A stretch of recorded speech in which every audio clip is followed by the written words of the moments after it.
Saturday afternoon, a Richmond neighborhood was full of first responders. A woman was found shot in a car and a house up in flames with a man inside. That man is dead. WKYT's Jessica Umbro has more about this disturbing situation that is still under investigation. It's our top story at 4. Jeremiah Drive is a lot quieter now than it was Saturday afternoon, when this street was filled with first responders and this house behind me was up in flames. And 2 days later, there are still many questions that remain unanswered.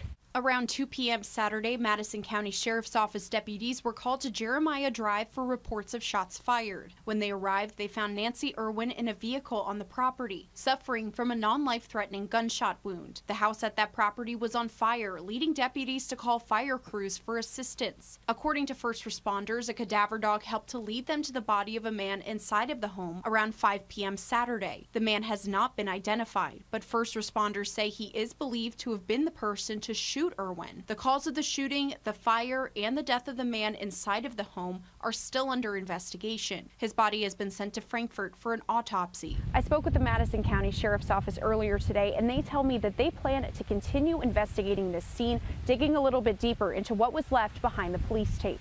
In Richmond, Jessica Umbro, WKYT.